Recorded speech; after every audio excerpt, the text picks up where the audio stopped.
Shalom para todos. Com a ajuda do Eterno, vamos estudar mais uma paraxá. Essa é a paraxá Kitzá, ou seja, elevação. Essa é a 21ª paraxá na Torá. Nós vamos estudar alguns pontos isolados, porque essa paraxá é muito rica, uma paraxá muito grande, uma paraxá muito boa de se estudar. Temos vários pontos muito interessantes para buscarmos. Nós vamos estudar sobre o resgate da alma. Nós vamos estudar sobre a contagem, como era feita a contagem e por que era feita dessa forma, a contagem das almas. Nós vamos falar sobre a bacia de bronze e nós vamos falar um pouco sobre o pecado do bezerro de ouro. Vamos começar então, desde o capítulo 34, no versículo 19, para entender sobre o resgate da alma, como era feito, tá ok? No livro de Êxodo, no capítulo 34, no versículo 19, está escrito: todo primeiro a sair do ventre é meu, de todo o gado separe um para mim, o macho. O primogênito dos animais não puros, tipo o jumento, o burro, etc., trazia-se um cordeiro ao Eterno, ou seja, trocava. Se nascesse um primogênito de um jumento, de um burro ou de um animal não puro, deveria se trazer um carneiro que não fosse o primogênito, porque o carneiro primogênito ele mesmo era expiação, o resgate da própria família dele.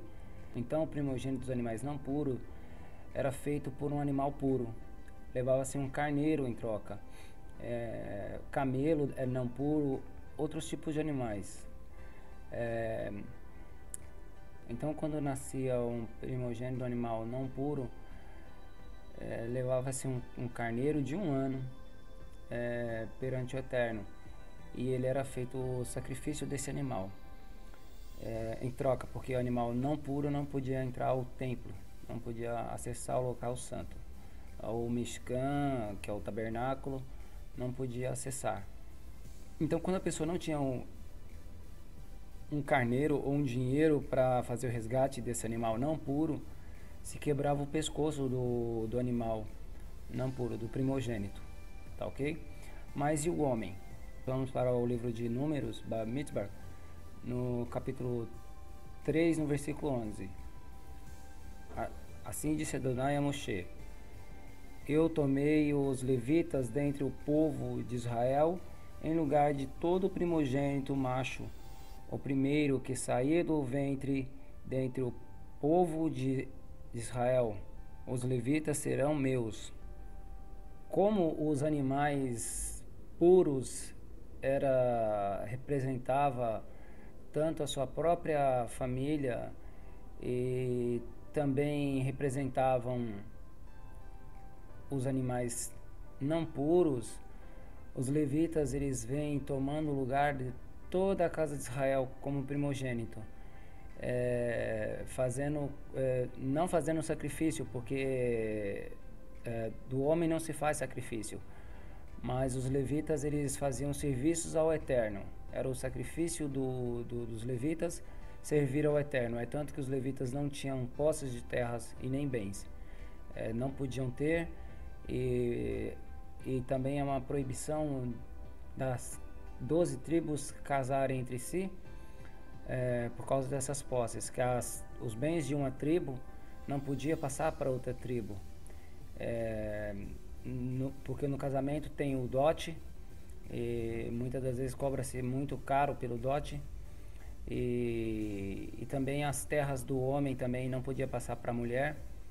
Então por isso não se casavam entre as tribos. A tribo de Levi casava com a tribo de Levi, e a tribo de Levi não podia ter posse, e então eles não se casavam com as outras tribos também, para não levar posse para outra tribo e nem trazer posses de outra tribo para dentro da casa de Levi. porque eles não tinham herança. Ordem do Eterno. E os levitas, então o sacrifício humano seria os levitas trabalhando dentro do Mishkan, dentro do templo, dentro do tabernáculo, diretamente para o Eterno. É tanto que o fogo do altar não podia se apagar, o fogo da lâmpada da menorá não podia se apagar, e era 24 horas o serviço sacerdotal, serviço levítico. E então esse era o sacrifício humano. Mas não é que as outras tribos não deveriam pagar o resgate. As outras tribos pagavam o resgate. A tribo de Levi não pagava em dinheiro o resgate. O serviço ao Eterno era o resgate dela, era o preço do resgate dela. Agora já as outras tribos, as outras 11 tribos, eles levavam shekel, dinheiro, ciclos, está escrito, levava 5 ciclos de pratas, dá mais ou menos 60 gramas de prata. Não era muita coisa, era um valor representativo, assim, simbólico, que dá mais ou menos hoje aí $12, mais ou menos, 11, $12. E assim é feito até os dias de hoje. Hoje tem outros meios de fazer-se a soma dessa quantia, mas também é um valor bem simbólico. Então nós entendemos que os primogênitos todos são do Eterno. Todos os primogênitos, tanto dos animais quanto dos seres humanos, todos são do Eterno. O Eterno pede que esses sejam dele. Agora nós vamos voltar então a Parashá, que está no livro de Êxodo, no capítulo 30. Esse detalhe eu busquei sobre o resgate para entender o que o Eterno fala sobre o resgate das almas, para a gente entender melhor a Parashá, porque ela vai falar de resgate das almas. Então por isso que eu trouxe o livro de Bar Mitzvah, e para melhor compreensão de todos. Então agora nós vamos estudar sobre a contagem das almas. Está no livro de Êxodo, Shemot, no capítulo 30, no versículo 13. O Eterno ordena a contagem dos filhos de Israel, e não pode ser contada apontando o dedo, sabe? Não pode ser apontando o dedo, como se fosse um animal, como se fosse um objeto. O ser humano, ele é muito importante para o Eterno, porque o ser humano está escrito em Gênesis que é a semelhança do Eterno na terra. Nós vamos ver que Davi fez uma contagem errada, marcando como se fosse animal os homens, e o Eterno não se agradou e matou um monte de gente. Se não me engano foi 60 mil pessoas. Então o ser humano não deve ser contado, nem apontando e nem marcando, com aqueles ferros que se marcava gado antigamente, marcava um símbolo lá, alguma coisa, e punha no animal. Não se deve fazer assim, e nem apontando o dedo para o ser humano. Ele deveria levar meio shekel, ou seja, metade de um dinheiro da época, metade de uma prata, né, uma moeda de prata. Era pouquíssimo o valor de meio shekel. E por que eles não levavam um shekel inteiro, né? Porque cada pessoa, cada ser humano, ele representa meia alma. Ele é meia alma. O Eterno, quando fez Adão, ele tirou do Adão, ele tirou a mulher, ele tirou a metade da alma do homem. Então quando o homem leva o seu meio shekel ao Eterno e coloca lá no altar, no local de depósito, no depositário, né, digamos assim, ele está representando ele, e quando a mulher dele coloca a metade dela, ela está representando a outra metade do homem. E assim também todo Israel, cada pessoa, cada família coloca os seus meio shekel lá, e com a outra família coloca o meio shekel, se torna uma família. Então Israel só é completo quando tem todos os shekels juntos. Israel ainda não é um shekel inteiro. Israel vai ser um shekel inteiro quando o Mashiach vier e completar a alma do israelita, do povo judeu, do povo israelita. Então, isso completaria o shekel inteiro. Ou seja, Israel todo em conjunto representa meio shekel, com Mashiach representaria o shekel inteiro. Mas como é feito isso, esse depositário? O Eterno não obrigou ninguém a ir lá e depositar meio shekel. O Eterno pediu que fizessem a contagem e não obrigou ninguém a fazer a contagem, como se fosse os gados, né? Faz a triagem lá e segue uma fila indiana e conta os bichos, aponta o dedo, sendo obrigado. Não. Esse que o Eterno pede de ir fazer, na verdade, é para a pessoa própria fazer o próprio censo, a contagem, fazer o próprio censo. Mas como assim? O Eterno, ele dá a escolha para o israelita, ele querer fazer parte do povo ou não fazer parte do povo. A pessoa que leva o shekel, representando ela está representando a própria alma dela, ela está fazendo parte do povo. O Eterno fala, você escolhe você querer ser do povo. Porque o Eterno, ele não obriga ninguém a fazer parte do povo de Israel. Então, quando você pega o seu meio shekel e leva, você está levando a representação da tua alma. Você está falando que você é parte de Israel. Quando você é parte de Israel, você doa, você contribui. Não é que eu não estou falando para ninguém sair dando dinheiro para igrejas, para fazer parte do Eterno, e que para isso você tem que ser, para você ser servo do Eterno, você tem que doar dinheiro para igrejas ou para sinagogas, ou seja lá o que for. Não, não é isso. A doação, ela pode ser de alma, como eu falei aqui, dos levitas, da casa de Levi, e também ela pode ser em conjunto, trazendo também sua doação, não só material, física, mas também uma doação espiritual, uma ajuda a um próximo com palavras boas, com palavras bonitas, porque isso edifica a alma, isso revigora o espírito da pessoa, ajudando outras pessoas que precisam andar nos caminhos do Eterno, trazendo pessoas o entendimento que elas necessitam.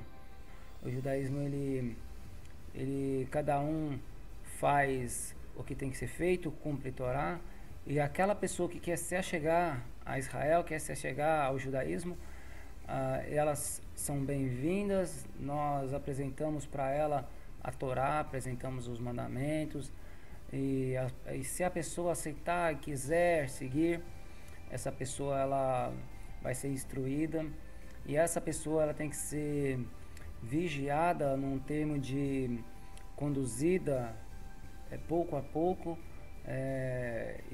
para que ela possa ver se realmente é isso que ela quer. Então é isso o pensamento de ajudar, contribuir e trazer ajuda ao que necessita. Também temos a obrigação de ajudar as pessoas necessitadas. Isso aí é obrigação de não só de todo o povo judeu, mas de todos os seres humanos. Acreditamos que todos veio de um pai só, de uma mãe só. E pelo grosso modo de ver, somos todos irmãos. Então, há uma obrigação e há uma necessidade. Então, quando você se entrega como um shekel diante do Eterno, você entrega a tua alma ao Eterno, você faz parte do povo. Então se entende dentro do texto que está escrito que para você ser Israel, você tem que mostrar que você quer ser. Você tem que se entregar, você tem que buscar. Não é que alguém vai te obrigar a você a ser, alguém vai te conduzir você a ser. Você tem que ser. Você tem que buscar o que você quer ser. É como se fosse uma faculdade. A pessoa vai fazer uma faculdade de administração, ela vai ter que estudar administração, ela vai ter que se entregar aos livros, se entregar ao entendimento, se entregar ao conhecimento, à busca, daquela área que ela buscou. Assim serve para psicologia, serve para matemática e outras áreas. E assim é o povo do Eterno. Para você ser Israel, você tem que buscar. Você tem que se entregar, você tem que buscar. Você tem que mostrar o que você quer. Foi assim que foi feito na contagem. Cada um mostrou o que ele queria ser. Agora então nós vamos estudar sobre a bacia de bronze. E falou o Eterno a Moshe dizendo: E farás um lavatório de cobre. O Eterno está mandando Moisés fazer. Isso está no livro do Êxodo, no capítulo 30, no versículo 17. O Eterno falou para Moisés fazer uma bacia de bronze, para Arão e seus filhos lavar as suas mãos e seus pés ao entrar no lugar santo.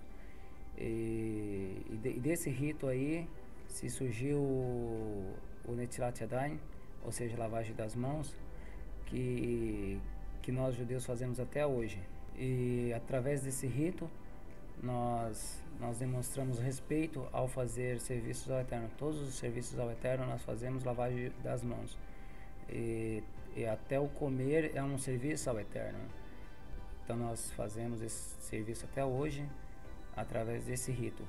Bom, o próximo tópico é o pecado do bezerro de ouro. Está no livro de Êxodo, Shemot, no capítulo 32. Eu vou ler aqui na Torá para vocês. E viu o povo que Moshe demorava em descer do monte, e se juntou o povo a Arão e disse: Levanta-te, faze-nos deuses que andem diante de nós, porque a este Moshe, o homem que nos fez subir da terra do Egito, não sabemos o que lhe aconteceu. E disse-lhe a Arão: Tirai os arcos de ouro das orelhas de vossas mulheres e de vossos filhos e de vossas filhas, e trazei-os a mim. Bom, o Arão, ele ficou de líder do povo, e essa Parashá Kitsá, ela está invertida a posição dela na Torá. Por que a gente sabe disso? Porque na Parashá que foi antes de Kitsá, que foi a Parashá Tetzaveh, tá falando para eles fazer um templo, um tabernáculo, e que o Eterno ia morar dentro do povo. E essa Parashá aqui, Kitsá, ela fala que Moisés ainda estava no monte. Moisés não tinha descido ainda com os mandamentos. E o Mishkan só foi feito depois que Moisés desceu do monte, porque Moisés desceu do monte com as instruções do Eterno, já todas prontas na mão. E então o Eterno deu toda a revelação para Moisés no monte, como construir o Mishkan, o tabernáculo. E Moisés desce, e quando ele desce, o povo estava fazendo a idolatria do bezerro de ouro. Então essa Parashá Kitsá, ela está numa posição invertida com a Tetzaveh. Mas nessa Parashá é interessante ressaltar que apesar de Arão ser o líder deles nesse momento, que Moisés estava no monte, o Arão ele foi interrogado, ele foi manipulado para que fizesse a idolatria. E diz os nossos sábios que ele fez em enrolação, porque ia ser muito difícil pegar esse ouro do povo para que fizesse esse bezerro de ouro ou uma idolatria. E o Arão, ele diz os nossos sábios que ele fez de tudo para que demorasse fazer esse bezerro de ouro. Ele não teve punho forte, ele não teve perseverança naquilo que lhe foi ortogado, no que foi dado a ele. Um líder de uma congregação, um líder espiritual de um povo, não pode ser manipulado por ninguém. Ele tem que ter punho forte e não pode cair nem para o lado da idolatria, nem para o lado do paganismo. Nós temos que ter sempre em mente que as coisas que as pessoas falam nem sempre é verdade. E ali a gente vê que foi um pecado em conjunto, em união. todos juntos. E o Eterno teve compaixão ali de milhares do povo hebreu, do povo israelita que ali estava. E poupou a vida de muitos. O Eterno castigou a muitos ali pelo pecado, principalmente os líderes que obrigaram Arão a fazer o bezerro de ouro, mas o Arão também ele deveria ter tido punho forte e ter falado que não ia fazer, e que se eles quisessem fazer, eles fizessem por conta própria. Mas enfim, não devemos julgar Arão, mas devemos estudar e ver onde teve os erros na casa de Israel no passado, para que nós não venhamos errar nos dias de hoje. Eu vou trazer só uma reflexão para vocês, não estou julgando nações nem ninguém, mas só um entendimento para que abram a mente de vocês. Mashiach, no judaísmo, Mashiach não veio para ser adorado. Mashiach veio para ser Mashiach.